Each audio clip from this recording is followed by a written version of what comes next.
تو ہم سب آج ان خوش نصیبوں میں تو ہمارا شمار نہیں ہے کہ جو آج کے دن وہاں موجود ہیں، لیکن آئیے ایسے ہی ایک خوش نصیب سے آپ کی بات کراتے ہیں تاکہ ہمارا تھوڑا سا ایک روحانی کنیکشن بھی بن سکے اور ذرا کچھ بڑی مفید گفتگو بھی ہو سکے انشاءاللہ۔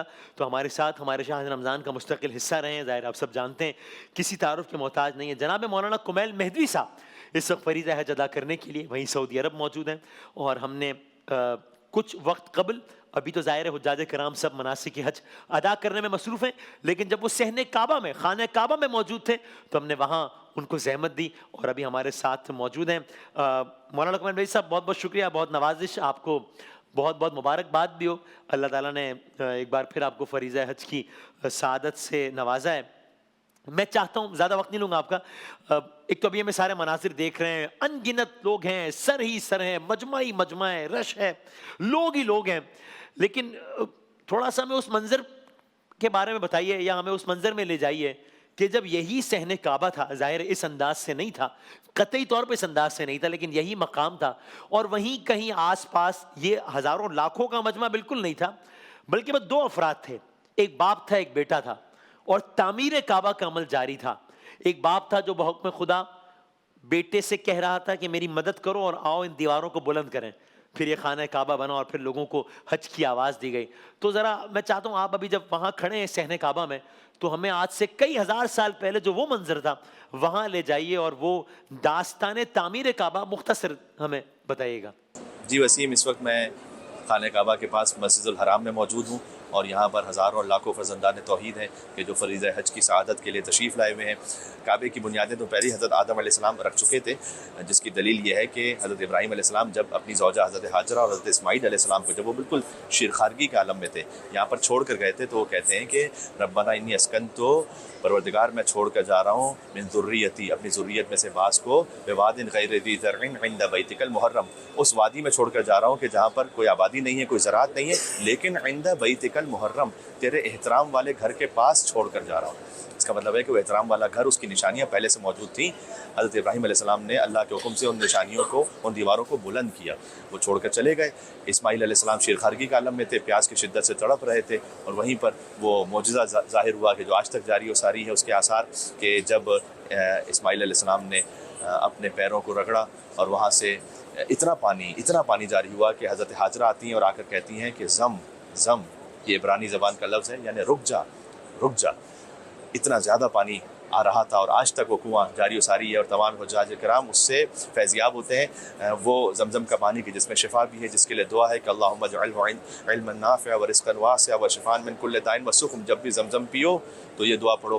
اب جب حاجی انشاءاللہ واپس تشریف لائیں گے تو آپ مومنین کے جو بہرحال اس سال حج پہ نہیں بھی آ سکے انہیں بھی زمزم تقسیم کریں گے، تو آپ بھی یہ دعا اپنے شہر، اپنے وطن میں پڑھ سکتے ہیں کہ پروردگار میرے لیے اس زمزم کو علم نافع قرار دے، یہ عام پانی نہیں ہے، پروردگار میرے لیے زمزم کو تمام بیماریوں سے شفا قرار دے، اور زمزم کے وسیلے سے میرے رزق میں وسعت عطا فرما، سبحان اللہ۔ تو یہ وہ مقام ہے کہ جہاں سے یہ کنواں بھی جاری ہوا تھا۔ حجر اسود سے تھوڑا سا آگے کی طرف بڑھیے تو وہ کنواں اصل میں اس مقام پہ تقریباً موجود تھا۔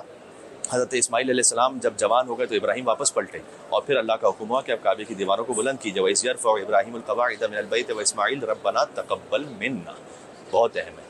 جب ابراہیم اور اسماعیل کعبے کی دیواروں کو بلند کر رہے تھے تو ان کا عمل پکار کے کہہ رہا تھا، پروردگار ہماری اس تعمیر کو جب تیرا حکم مان رہے ہیں قبول فرما لے، سبحان اللہ۔ یعنی وہ کہہ نہیں رہے تھے زبان سے، قالا نہیں ہے، ربنا تقبل منا، ان کا وجود یہ گواہی دے رہا تھا کہ پروردگار اس عمل کو قبول فرما لے۔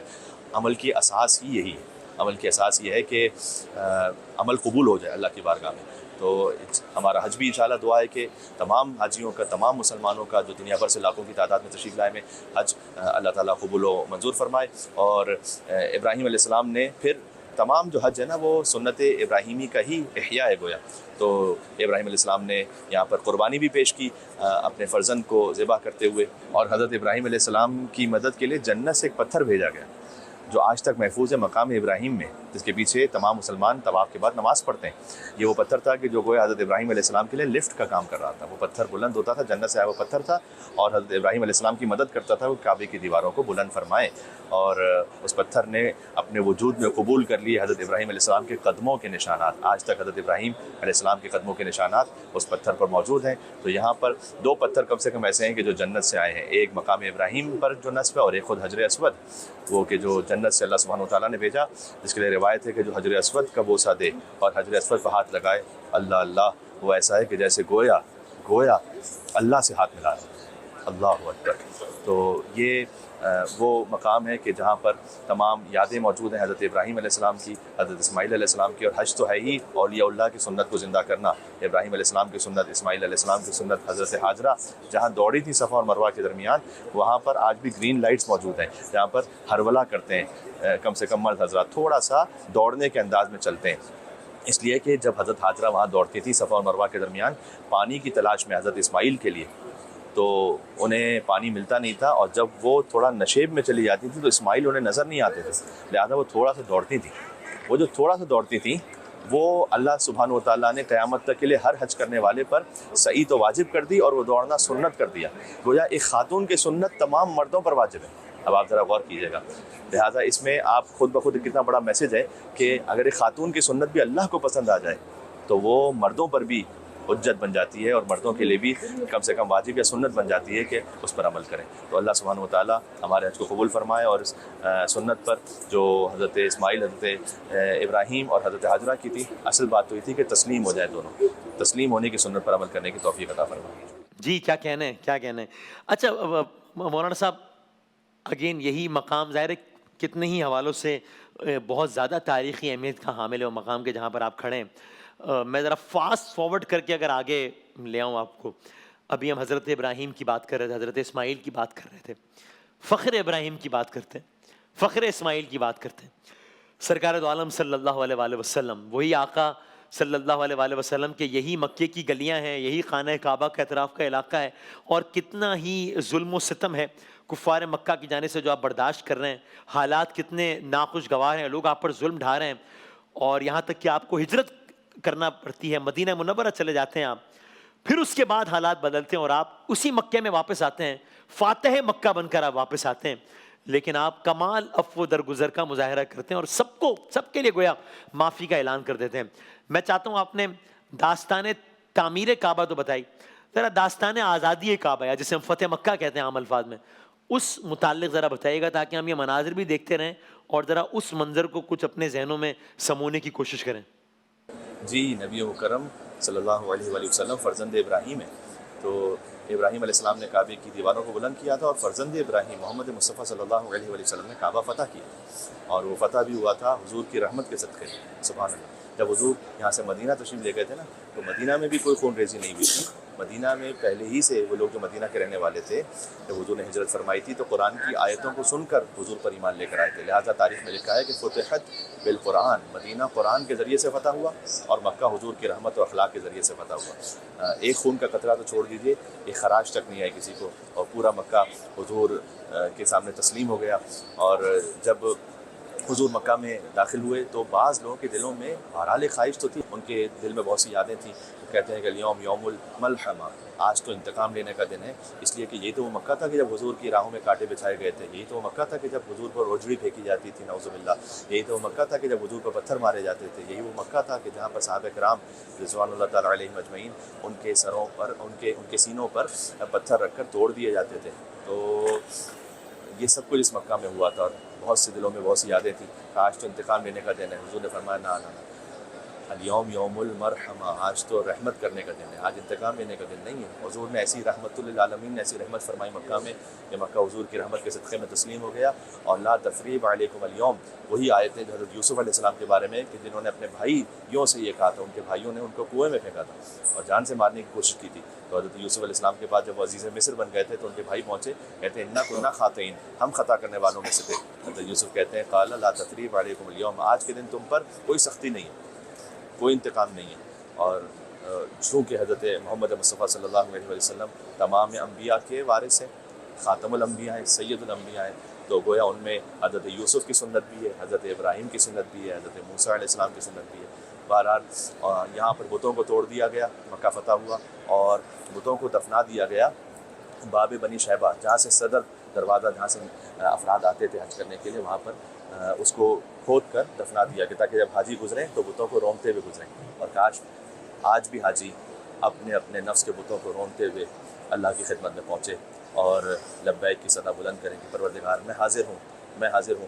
ہم اپنی انا کا بت توڑ دیں، خواہشات نفس کا بت توڑ دیں، دنیا پرستی کا بت توڑ دیں، حسد کا بت توڑ دیں، دکھاوے کا بت توڑ دیں، تاکہ سنت ابراہیمی پر بھی عمل ہو جائے اور سنت مصطفی پر بھی عمل ہو جائے۔ جی کیا کہنا ہے. اور بالکل آخر میں مولانا صاحب ظاہر حج کا موقع ہے، سرکار دو عالم صلی اللہ علیہ وآلہ وسلم کی آپ نے ظاہر ہر وقت ہم تذکرہ کرتے ہیں، آپ نے بھی تذکرہ فرمایا، سرکار دو عالم صلی اللہ علیہ وآلہ وسلم نے ایک حج کیا، پہلا حج اور واحد حج، خطبہ حجۃ الوداع کتنے ہی عنوان سے ڈسکس ہوتا ہے، کتنے ہی حوالوں سے ڈسکس ہوتا ہے. تو میں چاہوں گا آخر میں بالکل ٹورڈز دی اینڈ آپ سب لوگ حج کی سعادت حاصل کر رہے ہیں، رسول اللہ کا حج، سرکار دو عالم کا حج، ذرا اس متعلق آپ آخر میں کوئی بتائیے گا. جی 8 ہجری میں مکہ فتح ہوا تھا اور 10 ہجری میں حضور مکرم صلی اللہ علیہ وآلہ وسلم حجۃ الوداع کے لیے تشریف لائے. یہاں پر حج کے تمام اعمال اور ارکان کو انجام دیا اور تعلیم فرمایا کہ حج کرنا کیسے، اور گویا اسلام کا پورا خلاصہ اپنے خطبات کے ذریعے سے حضور مکرم نے پہنچا دیا. چونکہ حضور بھی جانتے تھے اور انہوں نے بعض کلمات کے ذریعے سے اظہار بھی فرما دیا تھا کہ اب ان کے وصال کا وقت قریب آ چکا ہے، لہذا صحابہ کرام حضور کو دیکھتے تھے اور گریہ فرماتے تھے.